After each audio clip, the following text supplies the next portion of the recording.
नमस्कार, देवभूमि के दंगल में आप सभी का स्वागत है। मैं हूं आपके साथ गरिमा वाजपेयी। आज बात करेंगे तिरंगे का अपमान, कांग्रेस का अभियान की।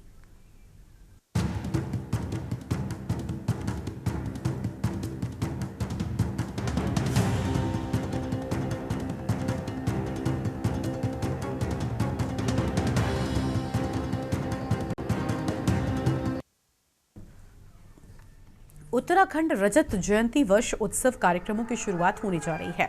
उत्तराखंड रजत जयंती वर्ष के मौके पर आज CM Pushkar Singh Dhami press conference भी की। इस प्रेस कॉन्फ्रेंस में सीएम पुष्कर सिंह धामी ने राज्य की उपलब्धियों के साथ ही चुनौतियों के बारे में भी जानकारी दी और साथ ही सीएम धामी आने वाले सालों का रोडमैप भी बताया है।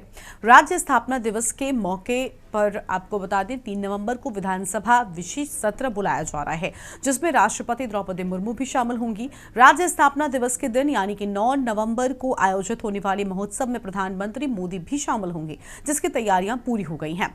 सीएम पुष्कर सिंह धामी भी राज्य स्थापना दिवस को लेकर खासे उत्साहित है, जिसके चलते मुख्यमंत्री धामी ने कहा कि विधानसभा भवन में होने जा रहे 2 दिवसीय विशेष सत्र में प्रदेश के विकास पर चर्चा होगी। इसके साथ ही प्रदेश के भविष्य का रोडमैप क्या होना चाहिए, इन 25 सालों के दौरान क्या कुछ अनुभव रहे हैं, इन पर सभी के सुझाव लिए जाएंगे। उत्तराखंड एक आदर्श और श्रेष्ठ राज्य बने, इसको लेकर विधानसभा विशेष सत्र के दौरान पक्ष विपक्ष मिलकर एक रोडमैप तैयार किया जाएगा। वहीं विपक्षी दल कांग्रेस ने उत्तराखंड राज्य निर्माण के 25 साल पूरे होने पर प्रदेश कांग्रेस कमेटी ने राज्य निर्माण रजत जयंती पखवाड़ा मनाने का निर्णय लिया है। इसके तहत 1 नवंबर से 14 नवंबर तक विभिन्न कार्यक्रम आयोजित किए जाएंगे, जिसमें 8 नवंबर को इन 25 सालों में सत्तासीन सरकार की उपलब्धियों पर प्रदर्शनी लगाई जाएगी और साथ ही इसके बाद पार्टी 11 नवंबर से 14 नवंबर तक राज्य की सभी 70 विधानसभाओं में जय उत्तराखंड जय भारत तिरंगा यात्रा निकालेगी और जनता से संवाद स्थापित करते हुए भावी योजनाओं पर चर्चा भी करेगी। कांग्रेस के मुताबिक पार्टी सरकारी कार्यक्रमों में भी भाग लेगी, लेकिन इन आयोजनों को पार्टी राजनीति से ऊपर उठाकर किया जाएगा। चर्चा आज इसी पर होगी। खास मेहमान हमारे साथ में होंगे, लेकिन उससे पहले ये रिपोर्ट देखिए। उत्तराखंड में विपक्ष की भूमिका निभा रही कांग्रेस ने राज्य गठन के 25 साल पूरे होने का जश्न पूरी धूमधाम से मनाने का निर्णय लिया है। कांग्रेस 14 दिनों तक रजत जयंती पखवाड़ा मनाकर प्रदेश भर में विभिन्न कार्यक्रमों का आयोजन करेगी, जिसके लिए कांग्रेस ने कार्यक्रमों की रूपरेखा भी तैयार कर ली है।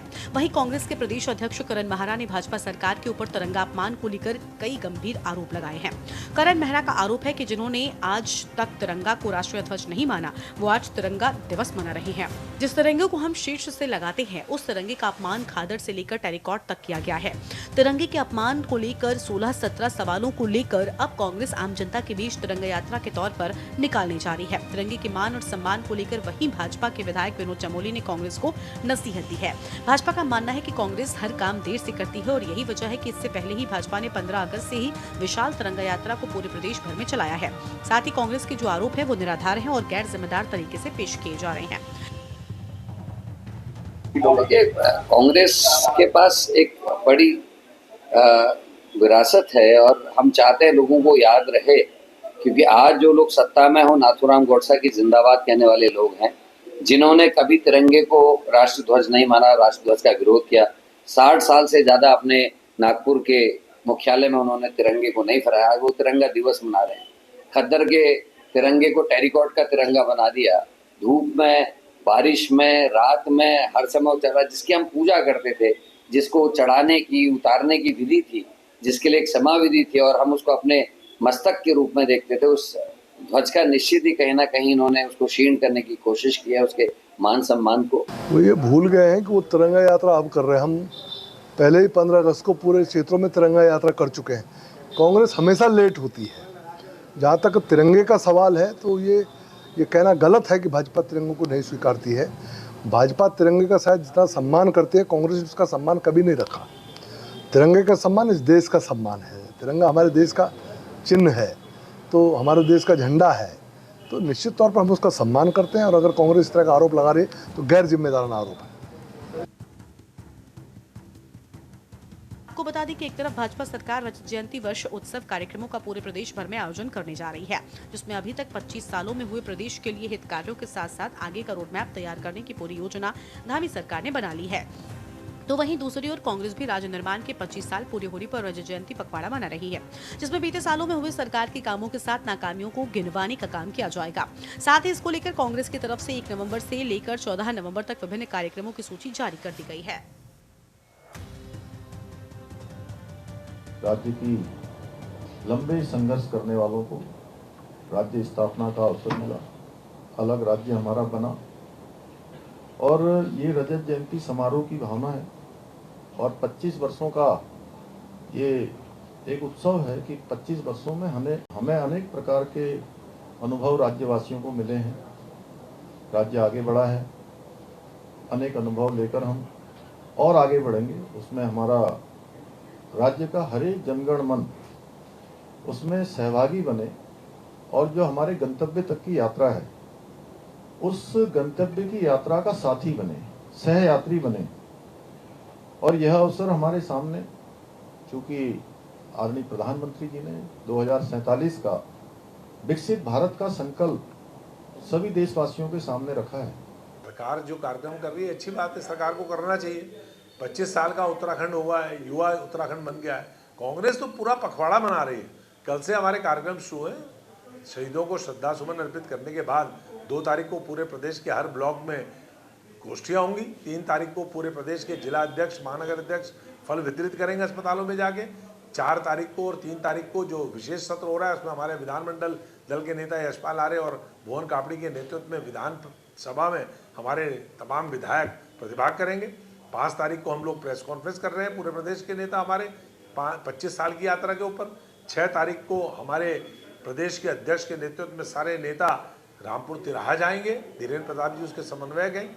और इसी प्रकार से 7 तारीख को हम एक गोष्ठी कर रहे हैं, हम क्या थे, हम क्या हैं और क्या होंगे। अभी देखिए, सर्वप्रथम तो जो तिरंगे की बात है, तिरंगा हमारा देश का, हमारा एक झंडा है और हमारी शान है और इसी के लिए हम आज भी देश की रक्षा के लिए हर जगह पर इसकी रक्षा कर रहे हैं।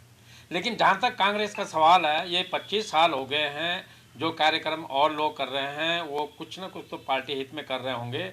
लेकिन जो बीजेपी तिरंगे का सम्मान नहीं करती थी और कांग्रेस उस तिरंगे का सम्मान आज 25 सालों के बाद यहाँ पर कर रही है, ये बात कुछ हजम नहीं होती। और इसको जो उत्तराखंड क्रांति दल है इसको भी कांग्रेस का भी एक जो है अब जनता के बीच जाने का एक बहाना है।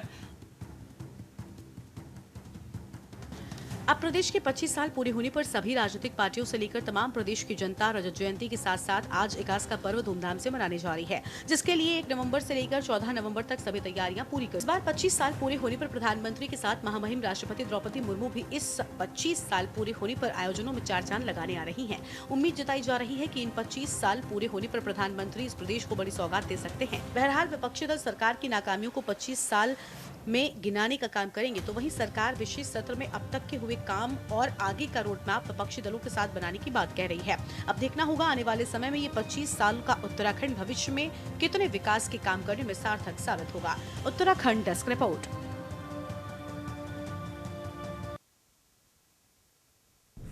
और आज इसी मुद्दे पर करेंगे विस्तार से चर्चा। खास मेहमान का पैनल हमारे साथ में जुड़ रहा है। कैप्टन राकेश ध्यानी जी हमारे साथ में हैं, केंद्रीय अध्यक्ष सैनिक प्रकोष्ठ यूकेडी की ओर से, और हमारे साथ में कुलदीप राणा जी हैं, वरिष्ठ पत्रकार हैं।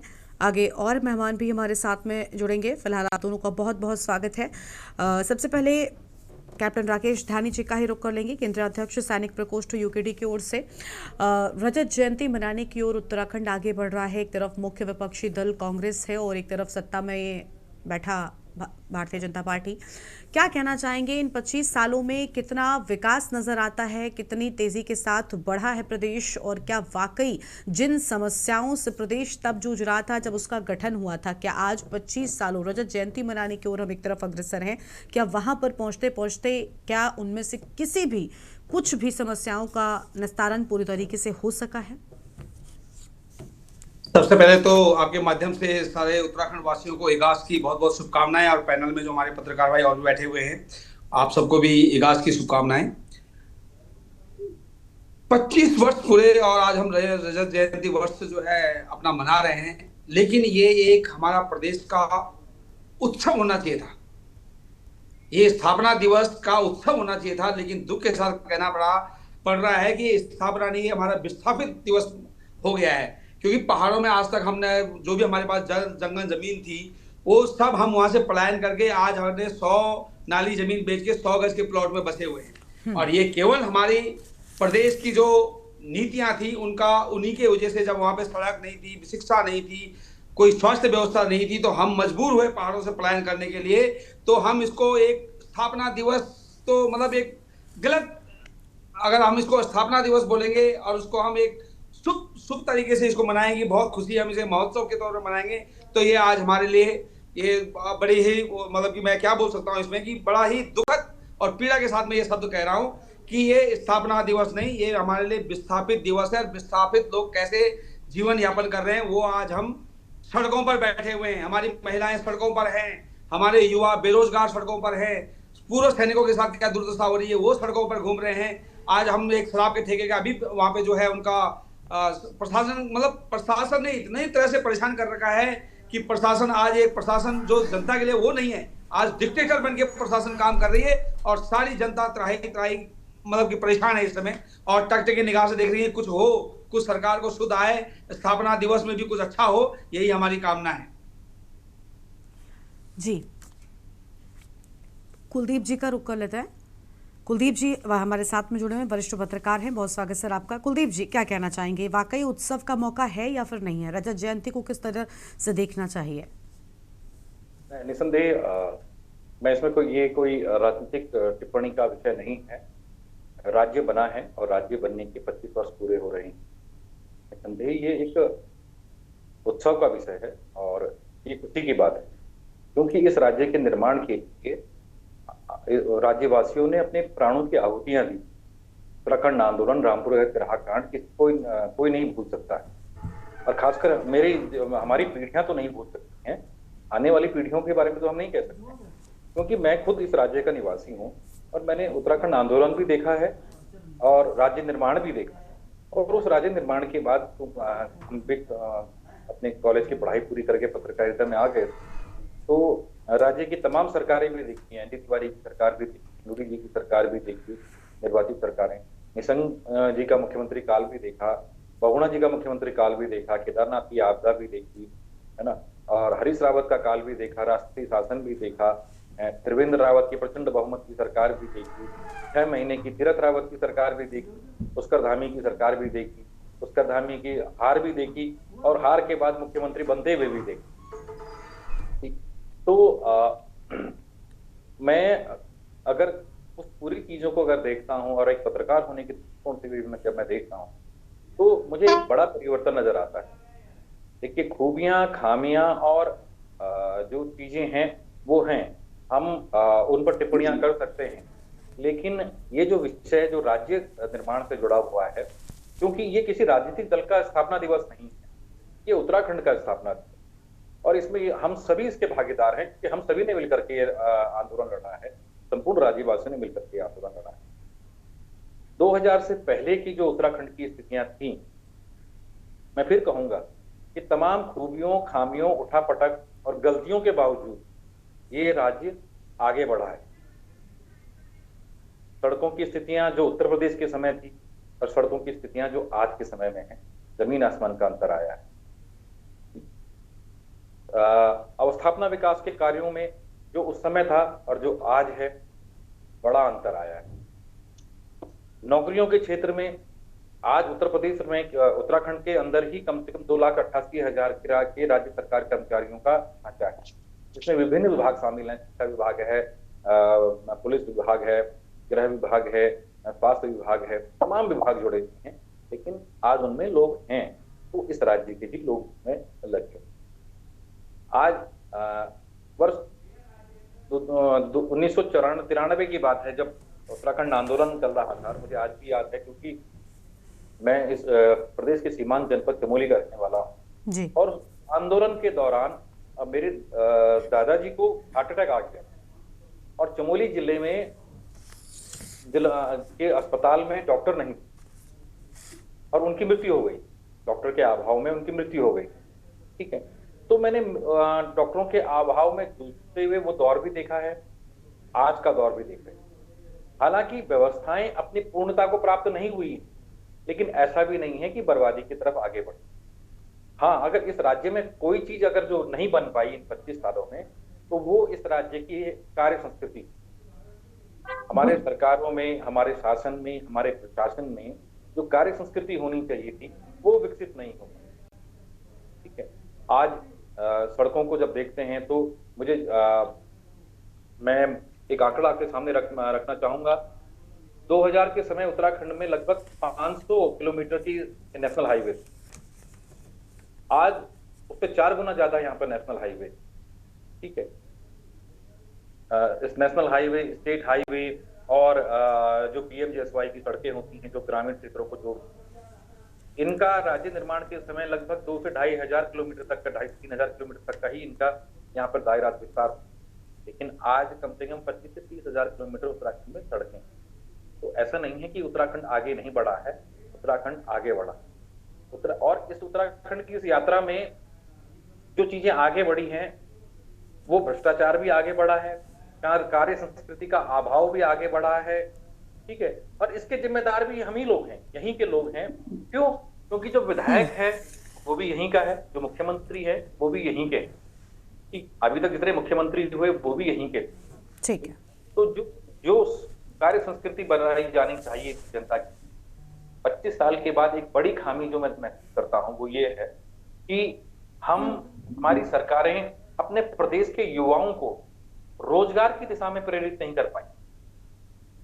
आज भी युवाओं का ध्यान सरकारी नौकरियों की तरफ ज्यादा है, स्वरोजगार की तरफ नहीं। तो अगर हम अपने युवाओं को स्वरोजगार की तरफ प्रेरित नहीं कर पाए हैं, तो ये हमारी सरकारों की, तमाम सरकारों की राजनीतिक असफलताएं, शासकीय असफलताएं हैं जो देखने को मिलती। ठीक है, चलिए लौटते हैं आपके पास में। हमारे साथ में अभी भी कुछ और मेहमान भी जुड़ चुके हैं। कैप्टन राकेश ध्यानी जी हमारे साथ में लगातार बने हुए हैं, कुलदीप जी भी हैं, और साथ ही प्रदीप कुकरेती जी हमारे साथ में जुड़ चुके हैं, राज्य आंदोलनकारी हैं, और राजेंद्र चौधरी जी अभी भी जुड़े हैं, प्रदेश महामंत्री कांग्रेस पार्टी की ओर से। आप दोनों का भी बहुत बहुत स्वागत। राजेंद्र जी का पहले रुख करेंगे, फिर प्रदीप जी के पास जाएंगे। राजेंद्र जी, क्या कहना चाहेंगे सर, 25 सालों में कितना विकास हुआ? क्योंकि अब आरोप लग रहे हैं, तिरंगे के अपमान का एक मुद्दा लगातार उठ रहा है। 25 सालों में रजत जयंती मनाने की ओर आप अग्रसर हैं, आज आंकड़ों में देखें तो आप वहां पर पहुंच गए, लेकिन क्या वाकई इस बढ़ते आंकड़े के साथ प्रदेश की स्थितियां और प्रदेश का विकास भी बढ़ा है साथ साथ? धन्यवाद गरिमा। ये सवाल जो आपने किया है ये बड़ा जो है यक्ष प्रश्न है। इसका अगर उत्तर मैंने ईमानदारी से नहीं दिया, मैं इसका कोई राजनीतिक उत्तर नहीं देना चाहता। मैं उत्तराखंड के परिप्रेक्ष्य में ईमानदारी से अपनी बात रखना चाहूंगा, और एक उत्तराखंडी होने के नाते शायद वो मेरा कर्तव्य भी है। बिल्कुल। पहली बात तो ये है कि जिन लोगों ने उत्तराखंड राज्य निर्माण में अग्रणी भूमिका निभाई, प्राण तक न्यौछावर किए, महिलाओं के साथ बदसलूकियां हुई, बेइज्जती हुई, लाठी डंडे खाए, उन्हें आज तक न्याय नहीं मिला। नंबर 1। नंबर 2, उत्तराखंड राज्य बनने के 25 बरस बाद आज 1 नवंबर 2025 की तारीख तक हमारी परिसंपत्तियों का बंटवारा नहीं हो सका। नंबर 3, उत्तराखंड राज्य की जो सांस्कृतिक विकास की बात है वो बहुत पीछे छूट गई। इसके साथ साथ उत्तराखंड राज्य का जिस दिन निर्माण हुआ और पहली निर्वाचित सरकार आई, जिसके मुखिया पंडित नारायण दत्त तिवारी जी बने, और उन्होंने इस राज्य के निर्माण की नींव रखी, नीतियों की नींव बनाई। उन्होंने इस राज्य में सर्वाधिक निवेश कराया, सर्वाधिक रोजगार उनके समय में पैदा हुए, सर्वाधिक संस्थानों का विकास हुआ, और सही मायने में उन्होंने उत्तराखंड को उस धारा में शामिल किया कि आने वाले 2025 नहीं 2015 तक उत्तराखंड राज्य देश के अग्रणी राज्यों में शायद पहले पायदान पे भी हो सकता था। ऐसा आधारभूत ढांचा पंडित नारायण दत्त तिवारी जी ने बनाया था। दुर्भाग्य की बात है कि वो हमारे बीच नहीं है, और उनके सरकारी काल में, उनके कार्यकाल में मात्र 8-9 हजार करोड़ रुपया डेवलपमेंट सहित कर्ज था। आज 25 साल बाद अगर मैं देखता हूं उत्तराखंड राज्य को, तो इस पे 1.25 लाख करोड़ कर्ज है। आज मैं अगर देखता हूं तो सर्वाधिक बेरोजगारी है। आज अगर मैं देखता हूं तो सर्वाधिक किसान परेशान है। हरिद्वार जिले का किसान 100 करोड़ रुपए गन्ने के भुगतान के लिए परेशान है, तो जहां से राणा जी आते हैं चमोली से, वहां का किसान जंगली जानवरों के डर से परेशान है। वो फसल नहीं पैदा कर सकता गरिमा अपने खेत में। सहसपुर का किसान अगर महंगाई, महंगे बीज, महंगी बिजली से परेशान है, तो चंपावत का किसान भी उसी दर्द के साथ उत्तराखंड में खड़ा है। आप देखो, आज पलायन रुका नहीं, रोजगार बढ़ा नहीं, और सबसे बड़ी मैं आपको एक कटु सत्य में बताना चाहूँगा कि जब धामी जी मुख्यमंत्री बने तो मेरा ऐसा विश्वास था कि एक युवा मुख्यमंत्री बनाए, और तजुर्बेकार लोगों ने ढांचा खड़ा किया है, जैसे पंडित नारायण दत्त तिवारी जी, खंडूरी जी, हरीश रावत जी, बहुगुणा जी, तो ये युवा कुछ करेगा। लेकिन सारी भाजपा उस आदमी को फेल करने के लिए खड़ी होगी। जिस दिशा में मुख्यमंत्री काम करते हैं, सारा मंत्रिमंडल विपरीत दिशा में काम करता है। आज सारा सरकार और सारा प्रशासन, यहाँ हमारे साथी बैठे हैं, एक्स आर्मी मैन है, राणा जी हैं, कुंवर जपिंदर भी आगे, कुकरेती जी भी हैं। अगर मैं गलत कह रहा हूं तो मुझे रोक दें। आज सारी सरकार, सारा प्रशासन, उसकी प्राथमिकता गरिमा भ्रष्टाचार है। उत्तराखंड के संसाधनों को बेचने का काम पिछले 25 वर्षों में अगर हुआ है तो भाजपा की सरकार में हुआ। इन्होंने संरक्षण के लिए क्या किया? हमारा तो दुर्भाग्य था कि जब 2002 से 2007 तक हमारी सरकार थी, 12 से 17 तक हमारी सरकार थी, तो उत्तर प्रदेश में कांग्रेस शासित सरकार नहीं थी, इसलिए हमारी परिसंपत्तियों का बंटवारा हम नहीं करा सके। लेकिन आज उत्तराखंड में भी भाजपा की सरकार है और उत्तर प्रदेश में भी भाजपा की सरकार है, और परिसंपत्तियों के बंटवारे पे रिजल्ट 0। अगर मैं गलत कह रहा हूं राणा जी, तो आप मुझे बताइए कि नहीं मेरी बात गलत है। 100%। इस उत्तराखंड राज्य को 25 साल के बाद मैं देखता हूं कि 25 साल में 10 मुख्यमंत्री उत्तराखंड में जो है बनाए गए हैं, लेकिन जो हमारी मूलभूत समस्याएं थी, आज महिलाएं सुरक्षित नहीं है, महिलाओं के लॉ एंड ऑर्डर में खराब है।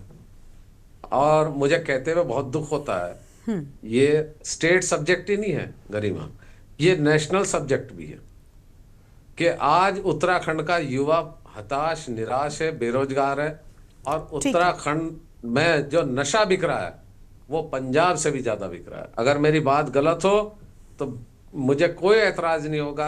अगर कोई भी एक पैनलिस्ट कह दे कि चौधरी साहब आप गलत कह रहे हैं, मैं अपने शब्द वापस ले लूंगा। 25 साल बाद जो कल्पना हम लोगों ने की थी, आज वहां राज्य नहीं है।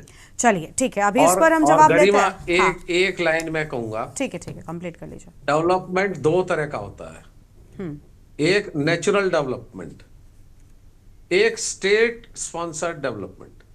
स्टेट स्पॉन्सर्ड डेवलपमेंट में हम बहुत पीछे हैं। बेरोजगारी, लॉ एंड ऑर्डर, नशा, पलायन, किसान की परेशानी, महंगी बिजली, संसाधन होने के बाद इस बात के पर्याप्त सबूत हैं। चलिए ठीक है, अभी हम जवाब लेंगे जपेंद्र जी से, हमारे साथ में वो जुड़ चुके हैं और मेहमान भी हमारे साथ में है। चर्चा को आगे बढ़ाएंगे, छोटे से ब्रेक के लिए आप रुकते हैं, फौरन हाजिर होंगे।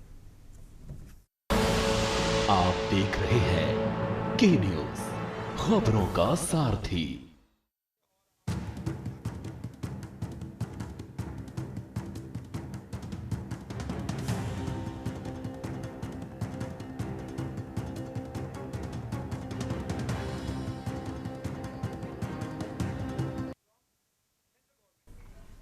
ब्रेक के बाद देवभूमि के दंगल में आप सभी का स्वागत है। खास मेहमान हमारे साथ में लगातार बने हुए हैं। राजेंद्र चौधरी जी को भी हमने सुना, कुंवर जपेंद्र सिंह जी भी हमारे साथ में हैं, और साथ ही प्रदीप कुकरेती जी हैं। पहले प्रदीप जी को सुन लेंगे, उसके बाद जपेंद्र जी आपके पास में आएंगे। प्रदीप जी राज्य आंदोलनकारी हैं। प्रदीप जी, जिस चीज़ को लेकर कई सारे लोगों ने अपनी जान तक दे दी, अभी राजेंद्र चौधरी जी ने बहुत अहम बातें कही कि हम जिन चीज़ों के साथ में आए थे, एक नया गठन हुआ था, वो असल में वैसे के वैसे हैं। चाहे पलायन हो, युवा आज भी बेरोजगारी की तलाश में दूसरी जगहों पर जा रहे हैं। हम भले सैनिक प्रदेश हो गए, सैन्यधाम भी हमने बना दिया, लेकिन क्या सैनिकों के लिए बहुत कुछ किया? बहुत सारी वो योजनाएं भी हैं जिनको लेकर चर्चा लगातार होती रही।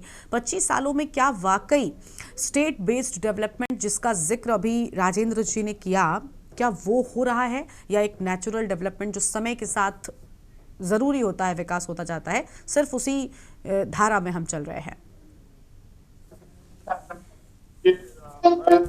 बताऊं कि सर्वप्रथम आपको सबको, जो प्रदेशवासियों को जो है आज विकास की बधाई देता हूँ, शुभकामनाएं देता हूँ, देवोत्सव की बधाइयां देता हूँ। और रजत जयंती के प्रवेश को हम करने वाले हैं। निश्चित रूप में ये बहुत महत्वपूर्ण विषय है, लेकिन सबसे पहले से बात आती है किसी भी राज्य में जब आपका कोई भवन बनता है, कोई भी घर बनता है, तो सबसे पहले अपने आप मैं कहूंगा कि उसमें एक रसोई तय होती है या उसमें मंदिर तय होता है। तो जो राज्य बनने के बाद सर्वप्रथम एक स्थायी राजधानी हमें मिलनी चाहिए। और मैं आपके चैनल के माध्यम से ये उम्मीद कर रहा हूँ कि माननीय प्रधानमंत्री जो आगामी 9 तारीख को आ रहे हैं, उस दिन वो यहाँ पे एक तो विशेष राज्य का दर्जा देंगे, राजधानी, स्थायी राजधानी गैस स्टैंड की घोषणा करेंगे। उन शहीदों को जो न्याय नहीं मिल पाया उनको न्याय दिलाने के लिए, सीबीआई के लिए दबाव बनाने के लिए कोई एक ऐसा पैनल बनवाएंगे। और लोकायुक्त को, आज तक लोकायुक्त का गठन नहीं हुआ, तो गठन हुआ है तो उसमें लोकायुक्त का जो है हमारे आयुक्त जस्टिस गिल्डियाल के बाद आज तक कोई उसमें बैठा ही नहीं है। तो बहुत सारी चीजें, विकास सतत प्रक्रिया है। पलायन को रोकने के लिए जब तक जिला स्तर पर रोजगार नहीं दिया जाएगा, ठीक है, जब तक जिला स्तर पर रोजगार नहीं दिया जाएगा तब तक कुछ नहीं हो पाएगा। ठीक है, लौटेंगे सर आपके पास में। हमारे साथ में कुंवर जपेंद्र सिंह जी हैं, प्रदेश प्रवक्ता भारतीय जनता पार्टी की ओर से। बहुत स्वागत जपेंद्र जी आपका। जपेंद्र जी, क्या कहना चाहेंगे? अभी मुझे राजेंद्र जी की बात बिल्कुल ठीक लगी, और आज सभी दलों के लगभग प्रवक्ता यहाँ पर बैठे हुए हैं, लेकिन कुलदीप राणा जी पत्रकार हैं। लेकिन इस सबसे पहले आप सब लोग उत्तराखंड के क्योंकि निवासी भी हैं, उस लिहाज से भी ये सोचना, ये समझना बहुत ज़रूरी है कि क्या वाकई रजत जयंती जो प्रदेश मना रहा है, क्या हम उसमें सफल रहे हैं? क्या हमने इतने कम से कम विकास अपने प्रदेश को लेकर किए हैं कि प्रदेश अब ये कहा जा सके कि एक मैच्योर प्रदेश बन चुका है? क्या जो मूलभूत सुविधाएं थी, जो ज़रूरतें थी, वो पूरी हो सकी हैं? सवाल बहुत सारे हैं। बेरोजगारी, पलायन, यहाँ तक कि एक संपूर्ण राजधानी जिसको कहते हैं, शायद वो भी अभी एक सही कंक्लूजन पर नहीं मिल पाई है प्रदेश को। ऐसा क्यों? इन सारी समस्याओं को लेकर बहुत लंबे समय से चर्चा चल रही थी, लेकिन वो सारी चीज़ें अभी भी दुविधा में ही अटकी हुई हैं। और अब तो डबल इंजन की सरकार का भी जिक्र राजेंद्र जी ने कर ही दिया कि भाई अब आपके पास कोई और कारण भी नहीं है ये कहने का कि केंद्र में से सपोर्ट नहीं मिल रहा, वो भी आपके पास है। डबल इंजन की सरकार होने के बावजूद विकास की रफ्तार इतनी धीमी क्यों रह गई प्रदेश में? गरिमा जी, हम कारणों को गिनाने का काम भी नहीं कर रहे हैं। भारतीय जनता पार्टी ने निरंतर अपने काम को आगे बढ़ाया है। अब मौका है रजत जयंती वर्ष का, और रजत जयंती वर्ष निश्चित तौर पर प्रत्येक उत्तराखंड वासी के लिए महत्वपूर्ण है, चाहे वो उत्तराखंड वासी हमारे प्रवासी भाई जो बाहर हैं या उत्तराखंड के अंदर हैं, और जहाँ जो उत्तराखंड से लगाव रखते हैं उनके लिए भी बड़ा महत्वपूर्ण ये समय। और ऐसे समय में जब रजत जयंती वर्ष की तैयारियां हो रही हैं, समारोह की तैयारियां हो रही हैं, उत्तराखंड अपने 25 वर्ष पूरे करने जा रहा है, तो ऐसे में सवाल उठना भी लाजिमी है। हम कहां से चले थे और आज कहां तक आए हैं, ये आकलन आवश्यक है। और हम इस आकलन में पूरी तरह से एक सहभागी की भूमिका में हैं। अभी हमने राजेंद्र जी को भी सुना, प्रदीप जी को भी सुना, कुलदीप जी को भी सुना, राकेश जी अपनी बात रखेंगे। तो निश्चित तौर पर हमें यह भी समझना चाहिए कि उत्तराखंड राजनीतिक अस्थिरताओं का प्रदेश था। जैसे अभी हमारे साथियों ने गिनाया कि जी इतने मुख्यमंत्री बन गए, इतने मुख्यमंत्री बन गए। 2022 में पहली बार उत्तराखंड के अंदर राजनीतिक स्थिरता देने का प्रयास भारतीय जनता पार्टी, क्या इसके पहले भारतीय जनता पार्टी को मौका नहीं मिला था? और क्या इसके पहले देखिए, भारतीय जनता पार्टी को मौका सवाल नहीं पे मिला आओ था? भाई, जितेंद्र भाई। आप गरिमा जी हम आ रहे हैं, घूम के वहीं आ रहे हैं। थोड़ा सा आज जल्दी। हाँ, युवा मुख्यमंत्री प्रदेश में दिए गए युवा मुख्यमंत्री के बाद इस राजनीतिक स्थिरता को कायम रखने की दृष्टि से आगे सरकार बढ़ी, काम निरंतर हो रहे हैं, सवाल अपनी जगह है। और हम ये मानते हैं कि इन 25 वर्षों में जहां हमारे उत्तराखंड को होना चाहिए था, हम उससे थोड़ा पीछे हैं। लेकिन इसमें हम दोषी नहीं है ना, इसमें वो सभी पूर्ववर्ती सरकारें दोषी हैं। पूर्ववर्ती हमारे कांग्रेस का कार्यकाल की अभी राजेंद्र जी क्या ने बात है करी, जपेंद्र जी। तो वैसे आप मैं आपको बताऊं, आप राष्ट्रपति शासन लगा। ये सुनिए जपेंद्र जी सुनिए, जपेंद्र जी हम बीच में नहीं टोकते हैं, लेकिन जब हाँ, आप बोल रहे हैं तो ठीक है। राजेंद्र जी आप रुकिए, राजेंद्र जी आप रुकिए, हम आपको मौका जरूर देंगे बोलने का। लेकिन जपेंद्र जी, मैं माफी के साथ आपको भी रोक रही हूँ। सुनिए, देखिए आप बहुत वरिष्ठ प्रवक्ता हैं और हमेशा हमारे साथ चर्चा में बैठते आए, बड़ा सम्मान मैं आपका करती हूँ और कभी आप कोई गलत बात भी नहीं करते हैं, कम से कम बीच में टोकते तो नहीं है। लेकिन आज आप जो जवाब दे रहे हैं ना, उसके चलते मुझे जरूर आपको बीच में काटना पड़ रहा है, मैं माफी चाहती हूँ उसके लिए। आप कह रहे हैं कि भाई अभी हम पीछे जरूर हैं, लेकिन इसके लिए पूर्ववर्ती सरकारें जिम्मेदार हैं। आप डबल इंजन की सरकार के साथ आगे बढ़ रहे हैं। अभी आपने कहा युवा मुख्यमंत्री के तौर पर हमने आप मुद्दे गिनाते ना, मैंने आपसे सवाल में कितनी सारी चीजें आपको पूछी थी कि बेरोजगारी पर क्या हुआ, पलायन पर क्या हुआ, प्रदेश के पास एक राजधानी तक नहीं है, ग्रीष्मकालीन अलग है और वो अलग है, ये क्या होता है, इसको लेकर चर्चा आज से तो नहीं है। बेरोजगारी के लिए युवा आज भी बाहर जा रहे हैं। एक समस्या से राजधानी पे पहले बोले, नहीं, मैं अन्य चीजों पे पहले आपने सिर्फ ये गिनाने का काम किया कि भाई आप तो काम करते रहे, लेकिन पूर्ववर्ती सरकारों की वजह से, क्योंकि बहुत अभी रजत जयंती मना रहे हैं ना आप जब देश की बात आती है तब ये कहने लग जाते हैं कि भाई 70 सालों से ये हो रहा था, अब इसे सुधारने में हमें बड़ा वक्त लगेगा। यहाँ तो 70 सालों वाला भी रोना नहीं है, सुन तो लीजिए, 2023, 24 और 25 वर्ष की बात यहाँ तो 70 सालों का रोना भी नहीं है, सिर्फ 25 साल। और ऐसा भी नहीं है कि पूरे 25 सालों से कांग्रेस पार्टी ही प्रदेश में काबिज रही हो, आपको भी मौका मिला और अभी तो बहुत अच्छी स्थिति, डबल इंजन, तो उस रफ्तार से होते हैं ना काम। 25 में उत्तराखंड के अंदर भारतीय जनता पार्टी की सरकार के जो एक के बाद एक निर्णय आए हैं, ये भी तो ऐतिहासिक हैं। हम इन पे भी चर्चा कर लें ना। कौन सा ऐसा उत्तराखंड के विकास को लेकर, भ्रष्टाचार को खत्म करने को लेकर आज तक कभी इतनी कार्रवाइयां नहीं हुई। 300 के लगभग लोग जेल भेजे गए। निरंतर भ्रष्टाचार के ऊपर सरकार ने डंका बजाया हुआ है। मुख्यमंत्री खुल के भ्रष्टाचारियों को चैलेंज करते हैं, कार्रवाइयां हो रही हैं। विकास की दृष्टि से हम आगे बढ़े। हम पिछले 22 वर्षों को छोड़ दीजिए, क्यों छोड़ दे भाई? आप 25 साल आप रजत जयंती मना रहे हैं और ऐसा नहीं है कि हमने इन 3 सालों को इंक्लूड नहीं किया। नहीं, जनता के लिए एक कड़ा संदेश है। नहीं, हमने ऐसा थोड़ी ना है कि इन 3 सालों को ही हम सिर्फ चर्चा करने बैठे हैं। आप अगर रजत जयंती मना रहे हैं तो 25 साल पूरे होने पर ही तो मना रहे हैं ना। ये तो बड़ी स्वाभाविक सी बात है। आपका कहना है कि हम सिर्फ इन 3-4 सालों पर चर्चा कर लें। क्यों कर लें? पहले के क्या सालों में आपको मौका नहीं मिला? जब पहले आप सत्ता में आते थे तब ये कहते थे कि भाई हमारे पास केंद्र का समर्थन नहीं है, कांग्रेस केंद्र में है तो हमें फलानी समस्या हो रही है। आज कौन सी समस्या है? डबल इंजन से हैं आप बढ़ते आगे। तो आप रुकिए ना, आप तो चिट भी मेरी और पट भी मेरी। अरे अब आप ये बताइए कि जब ये राजधानी का मुद्दा है, राजधानी के मुद्दे के ऊपर ग्रीष्मकालीन राजधानी बना दी गई, उसे परमानेंट राजधानी बनाने की दिशा में भारतीय जनता पार्टी प्रयासरत है। मना कब कर रही है? भारतीय जनता पार्टी ने कभी मना नहीं किया कि प्रयासरत क्यों? बस यही पर हम अटके हुए हैं। यही हमारा असली सवाल है कि आप एक तरफ सेलिब्रेशन कर रहे हो, लेकिन आपको ये पता होना चाहिए ना भैया, गृह प्रवेश कर रहे हैं और अगर घर का कमरा ही नहीं बना है तो पहले सवाल तो उठेगा ना कि आपने कैसे गृह प्रवेश कर दिया। इसमें क्या गलत बात है? बात यही है, आप हर चीज को लेकर प्रयासरत हैं। अगर मैं बोलूं अभी बेरोजगारी के आंकड़ों पर आप 100 चीजें गिना देंगे, लेकिन क्या पलायन की समस्या प्रदेश से खत्म हो गई? आप कह दीजिए आंकड़ा खत्म हो गया, हम मान लेते हैं इसको। पिछले 3 सालों में 23,000 से ज्यादा युवाओं को विभिन्न विभागों में रोजगार दिए गए हैं। बस वही चीज है, प्रयासरत शब्द के साथ सब कुछ, बहुत कुछ जो है आपको एक छूट मिल जाती है। चलिए ठीक है जपेंद्र जी, हम लौटेंगे आपके पास में और मेहमानों को जोड़ते चलते हैं। राजेंद्र जी अगर आप कुछ कह रहे हैं, आप सच को भी तो सुनिए ना।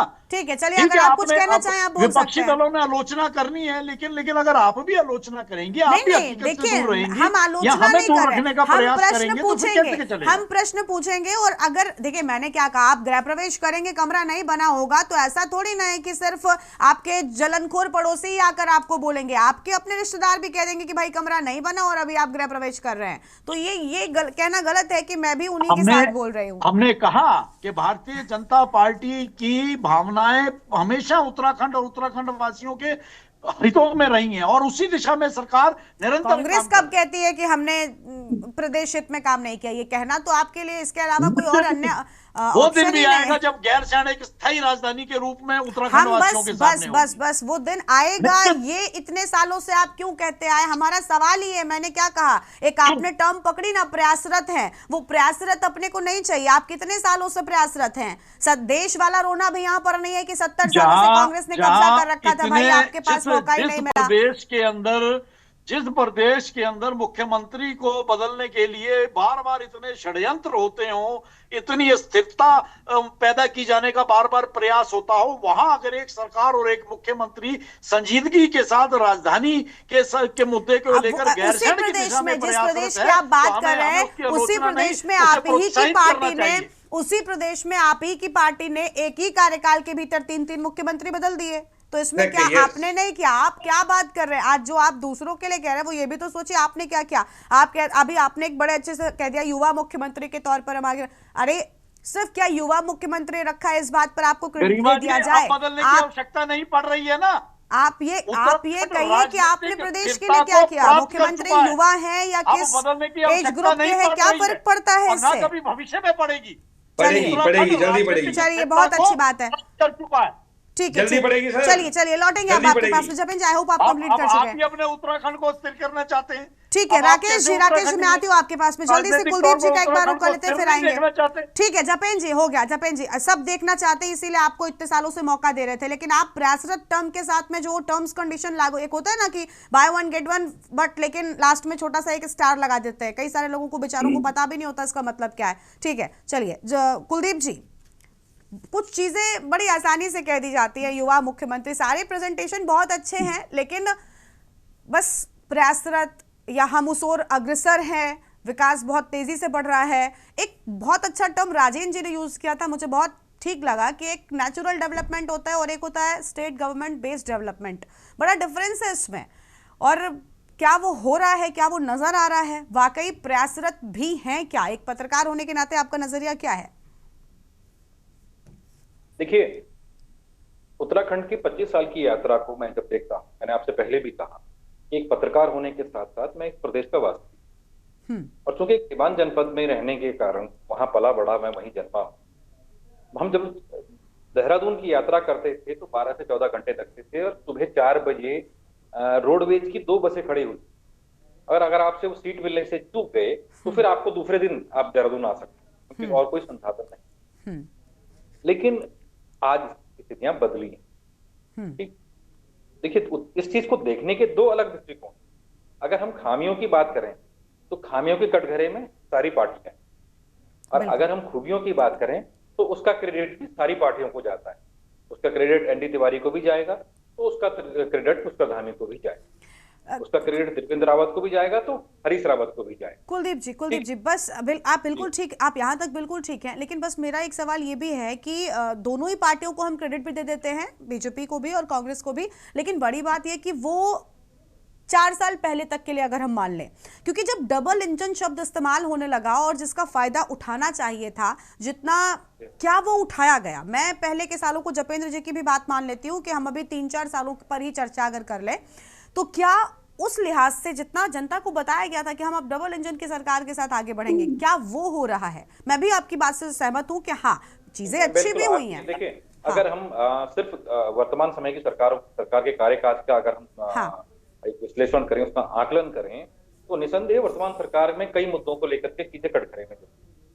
ठीक, केंद्र सरकार का पूरा आशीर्वाद जो भाजपा के नेता अक्सर कहते रहते हैं और साथ यहाँ मिला है, लेकिन उसके बावजूद ये स्पष्ट दिखाई दे रहा है कि राज्य में केंद्र की कुछ फ्लैगशिप योजनाओं के अलावा राज्य सरकार अपने 8 साल के कार्यकाल में एक ऐसी फ्लैगशिप योजना बताए जिसके दम पे राज्य सरकार खुद अपने चुनाव में जा सके। 8 मंत्री ऐसे हैं और 4 मंत्री ऐसे हैं उत्तराखंड सरकार में इस समय जो पिछले 8 साल से लगातार मंत्री। सतपाल महाराज पिछले 8 साल से मंत्री हैं, धन सिंह रावत 8 साल से मंत्री हैं, रेखा आर्य शुरुआत से मंत्री हैं।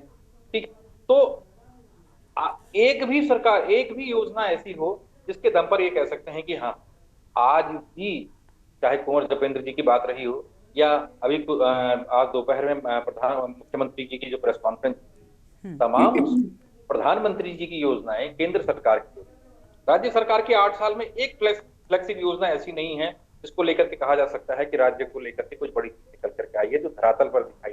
बिल्कुल गेम चेंजर साबित नहीं हुई चीजें। ठीक है जी, तो ये कुछ चीजें तो कटघरे में हैं, लेकिन जब हम ओवरऑल राज्य के विकास को देखते हैं तो मैं इस बात से बिल्कुल अनदेखी नहीं कर सकता हूं मैं इस चीज की कि सड़कों की स्थिति बेहतर हुई, लेकिन परिवहन की स्थिति बहुत खराब हुई है, ट्रैफिक की स्थिति बहुत ज्यादा खराब है। ठीक है, अस्पताल बहुत बन गए हैं, अस्पताल तब नहीं थे, आज अस्पताल हैं, साथ साथ मेडिकल कॉलेज हैं, लेकिन हमारे पास डॉक्टरों की स्थिति बहुत खराब है। दवाई है राणा जी किसी अस्पताल में? वही मैं आपसे कह रहा हूँ, हमारे यहाँ मशीनें बहुत खरीदी गई, करोड़ों की मशीनें खरीदी गई हैं, लेकिन टेक्नीशियन नहीं। ठीक है, हमारे पास 25,000 का पुलिस बल है जो राज्य का है, लेकिन लॉ एंड ऑर्डर की स्थिति बहुत ज्यादा खराब है। ठीक, तो ये सारी चीजें हुई हैं। आज उत्तराखंड में हमारे पास सबसे ज्यादा, उत्तर प्रदेश में मात्र 6% वन क्षेत्र है और उत्तराखंड में 70% से ज्यादा वन क्षेत्र है। अभी जो हमारे सैन्य अधिकारी हैं वो बात कह रहे थे यूपी की, तो लेकिन उत्तराखंड को अपने वनों से क्या मिला? आज पर्वतीय क्षेत्रों में अपने लोक पर्व और लोक देवताओं की पूजन के लिए उन्हीं जंगलों पे जो रास्ते जाते हैं, वहां जाने के लिए अन्य लोगों को, जिन लोगों ने वो वन लगाए हैं, वन रोपे हैं, उन लोगों को वहां कर देना पड़ रहा है। ठीक, चमोली जिले में ये मसला उठा था अभी वन मंत्री के सामने। तो ये स्थितियां हुई हैं। और जहां तक रोजगार की स्थिति है, मैं वही कह रहा हूं कि आज भी प्रदेश में युवा सिर्फ नौकरियों पर निर्भर है। हमारी सरकारों की ये बड़ी विफलता है कि वो 25 साल के बाद भी अपने राज्य के युवाओं को रोजगार के लिए प्रेरित नहीं कर पाई। हमारी कितनी योजनाएं हैं जो राज्य के युवाओं को रोजगार से जोड़ने की दिशा में आगे लेकर के आ रहे हैं। ठीक है, चलिए कुलदीप जी लौटते हैं आपके पास में, जल्दी से उनका रुख कर लेते हैं। कैप्टन राकेश धानी जी हमारे साथ में लगातार बने हुए। राकेश जी, अभी आप जब जपेंद्र जी कुछ कह रहे थे तब कुछ बोल रहे थे, आप अपनी बात को पूरा कर सकते हैं। जी गरिमा जी, बीजेपी के जो हमारे प्रवक्ता हैं जपेंद्र सिंह जी, उन्होंने अपनी कुछ खूबियां गिनाई थी। मेरे कुछ प्रश्न हैं आपसे। आपकी सरकार है, क्या ये सच नहीं है कि जनता के नकारे हुए प्रतिनिधि को आपने दोबारा हमें मुख्यमंत्री थोपा है? क्या ये सच नहीं है कि प्रदेश में पिछले 3 साल में भ्रष्टाचार बढ़ा है? क्या ये सच नहीं है कि 3 साल में स्वास्थ्य सेवाएं ठप हुई हैं? आज का दिन है कि हमारे जो चौखटिया से पैदल यात्रा आज चल रही है, ऋषिकेश पहुंच रही है, केवल स्वास्थ्य सेवाओं के पीछे कि पहाड़ों में केवल रेफरल सेंटर है, वहां पे ट्रीटमेंट की कोई व्यवस्था नहीं है। कोई टेस्ट करना है चौखटिया में तो उसको हल्द्वानी आना पड़ता है। क्या ये सच नहीं है? क्या ये सच नहीं है कि जितने भी नेता आज विधायक हैं या कैबिनेट मंत्री हैं, चाहे वो कांग्रेस से हैं, बीजेपी से हैं, मेरा सभी से बोलो, क्या उनकी आय से अधिक संपत्ति आपके सरकार के दौरान नहीं बढ़ी है? क्या जो जंगल के जितने भी वन भूमि थी या नदी के किनारे की जमीन थी, जिसको हम रिजर्व फॉरेस्ट बोलते हैं, क्या वो भूमियां नेताओं ने बेची नहीं है? क्यों हमारे उत्तराखंड के अंदर डिजिटल मैपिंग नहीं की? क्योंकि डिजिटल मैपिंग कर देंगे तो आप पट्टे की जमीन बेच नहीं सकते हैं। तो उत्तराखंड के अंदर आज सत्यता यह है कि जितना भ्रष्ट मुख्यमंत्री आज के वर्तमान हमारे धामी जी हैं, इतने पिछले 20 साल का कार्यकाल लगा लो कि उसमें इतना भ्रष्ट मुख्यमंत्री आज तक था नहीं। मैं इसको डंके की चोट पर बोल रहा हूं और चैलेंज के साथ आपको पूछता हूं कि वन संरक्षण अधिनियम 1980 का खुला जो है, इसमें जो इसका भारतीय जनता पार्टी के जितने भी कैबिनेट नेता हैं, मैं उनको बता दूं, जो वन मंत्री हैं, उनका भी उन्होंने अपने पर्सनल स्वार्थ के लिए सारी जंगल की जमीन में, और जिसका केवल उत्तराखंड सरकार चौकीदार है, क्योंकि जो रिजर्व फॉरेस्ट होता है, उस रिजर्व फॉरेस्ट में कोई व्यवसायिक आपने काम शुरू करना है तो you have to obtain permission from central government. But आपने अपने हिसाब से सब पॉलिसी चेंज करके नियमों को ताक में चलिए रखे, इसका जवाब हम व्यवसाय का जरूर केंद्र लेंगे। खोले। ठीक है जपेन जी, आपसे हम जवाब लेते हैं। आप थोड़ा सा इंतजार, एक बार राजेंद्र जी को भी सुन लें, फिर आखिरी रिएक्शन आपसे, आप आराम से बोलेगा प्लीज। जपेन जी आप, मैं आऊंगी इसके बाद आपके पास में। राजेंद्र जी क्या कहना चाहेंगे सर? बात ये है ना कि अभी वर्तमान के सालों में भी देखिए, इसके पहले अभी जपेंद्र जी ने सारी बातों को स्वीकारा। उनका कहना है कि ये बात ठीक है कि हमें जितना उम्मीद की थी शायद उससे अभी थोड़ा कम है, लेकिन प्रयासरत का एक उनको बेनिफिट ऑफ डाउट भी हम दे देते हैं कि लगातार सरकार काम कर रही है और पहले के हिसाब से आज चीजें बिल्कुल बेहतर हुई हैं।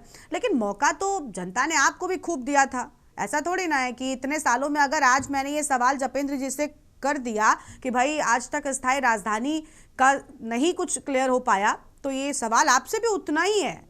आपके समय में भी आपके पास मौका था। और अपन वर्तमान में सांसद ही ठीक है आपके ठीक है ठीक है। हम काम कर रहे हैं। राकेश जी आप रुक जाइए, राकेश जी रुक जाइए, राजेंद्र जी से सवाल है।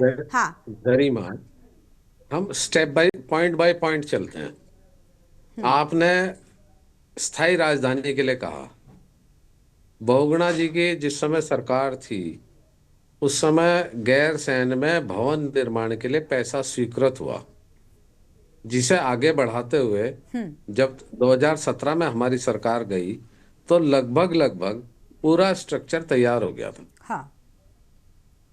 इसे अगर हमारी सरकार आती 17 में तो शायद हम जो है वहां 17 से पहले भी तो मौका था। ये कहना देखिए यही कारण तो वो भी दे रहे हैं। 17 से पहले ही धन आवंटन सवाल पूछेंगे बीजेपी से।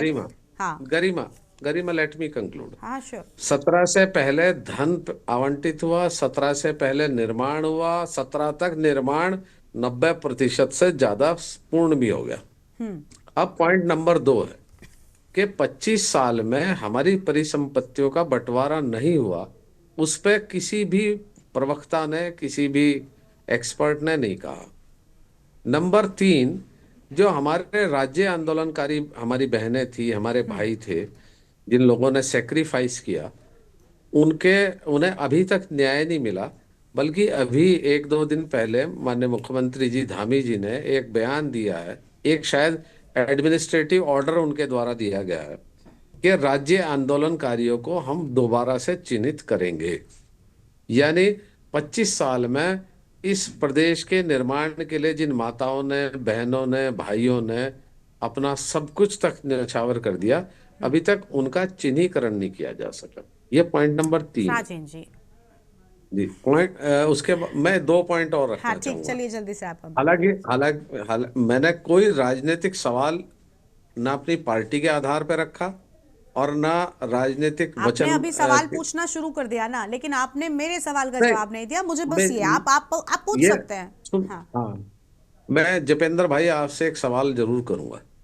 2017 में जिस दिन हमारी सरकार यहाँ से गई, उससे पहले जितने भी मुख्यमंत्री थे उन्होंने जितना भी काम किया, राज्य पे कुल कर्ज 44,870 करोड़ रुपया था।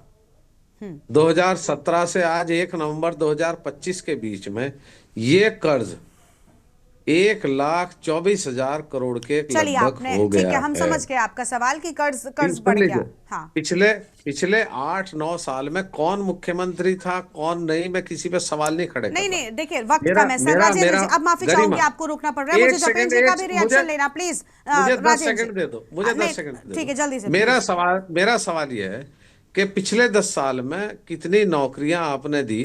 आपने साथ नहीं, मैं आपके सवाल को इसलिए राजेंद्र जी भी कंसिडर नहीं कर रही हूं, और मैं नहीं बोलूंगी कि उसका जवाब देने के लिए जरूर वो जिम्मेदार है, क्योंकि आपसे जो मैंने सवाल किया, क्या आपने उसका जवाब दिया? आपने सिर्फ ये कह दिया कि 17 तक हमारी सरकार थी, हमने इतना प्रोसेस कंप्लीट किया। उसके पहले क्या आप कर रहे थे वो जवाब नहीं बना। आपने 100 सवाल दाग दिए बीजेपी से, लेकिन आपसे क्यों नहीं किया गया? जपेन जी का एक छोटा सा रिएक्शन प्लीज, जल्दी से। जपेन जी आप क्या कहना चाह रहे हैं? आप एडमिनिस्ट्रेटिव रूप से हो सकता है कि बहुत ज्यादा ज्ञानवान हो, लेकिन पॉलिटिकली और सोशली आपका ज्ञान 0 है। एक मुख्यमंत्री जो परिस्थितिवश बनाए गए और उसके बाद विधानसभा चुनाव में वो प्रदेश की 70 सीटों के ऊपर काम कर रहे हैं, अपने चुनाव की चिंता ना करते हुए अपनी विधानसभा की चिंता ना करते हुए, अपनी हार जीत की चिंता ना करते हुए उस व्यक्ति ने पूरी की पूरी 70 सीटों पर काम कर कर पार्टी की विजय श्री में बहुत बड़ी भूमिका निभाई। और वहीं दूसरी तरफ चाहे उसमें कांग्रेस के लोग भी थे, कुछ हमारे भी थे, एक बड़ी साजिश के तहत उन्हें विधानसभा में हार का सामना करना पड़ा। ये किसी से छुपा नहीं है। और केंद्र को आप क्या समझते हैं? ये भी तो छिपा नहीं है दीपेंद्र भाई, ये भी छिपा नहीं है कि उन्होंने साड़ियां बांटी, पैसे बांटे, उसकी वीडियो वायरल हुई। मुख्यमंत्री के पार्टियों की बात बीच में नहीं, हम किसी के बीच में नहीं राज्य की बात कर रहे हैं, पार्टियों की बात कर रहे हैं, यही फर्क है। Rajesh ji please, closing time है, देखिए उनका रिएक्शन भी जरूरी है। आपको, आपने ज्यादा वक्त लिया और वही फिर बाद में जीत के आए कि नहीं आए जीत में। तो अगर वो मान लीजिए इतना ही उनके प्रति गुस्सा था या वो लायक नहीं थे, तो वो उपचुनाव में 6 महीने बाद रिकॉर्ड वोटों से जीत के ना आते। और दूसरी बात, भ्रष्टाचार को लेकर कांग्रेस क्या हमें आईना दिखाएगी? आप एक दूसरे पर अगर बात करने से आगे बढ़ेंगे तो प्रदेश की बात ज्यादा होगी। अब जपेंद्र जी, आप भी उसी पर आगे, जवाब देने की जरूरत नहीं है। मैंने तो पत्रकार होते हुए आपसे कह दिया, आप उनका सवाल कंसिडर मत करिए। जपेंद्र जी चलिए, ठीक है, हो गया, ठीक है जपेंद्र जी, ठीक है। बहुत शुक्रिया आप सभी मेहमानों का। माफी चाहेंगे, वक्त की कमी के चलते चर्चा को यहीं पर रोकना पड़ रहा है। एक तरफ प्रदेश रजत जयंती मनाने जा रहा है, लेकिन दूसरी ओर प्रदेश की जनता अब भी सवाल पूछ रही है कि क्या वाकई इस वक्त तक पहुंचने पर हमने उन मूल समस्याओं का समाधान निकाला जिनके चलते प्रदेश का गठन हुआ था। क्योंकि आज भी प्रदेश में चाहे बेरोजगारी हो, पलायन हो, ये सारी समस्याएं जस के तस हैं। कई सारी चीजें हैं जिन पर आज तक कोई काम नहीं हो सका है। देखना होगा क्या कुछ आगे आने वाले वक्त में सरकारों की ओर से प्रदेश के लिए किया जाता है, और क्या रजत जयंती के मौके पर जो विपक्ष है वो कौन कौन से नए मुद्दे उठाता है सरकार के सामने। देवभूमि के दंगल में आज इतना ही। तमाम बड़ी खबरों के लिए आप देखते रहिए के न्यूज़ इंडिया। नमस्कार।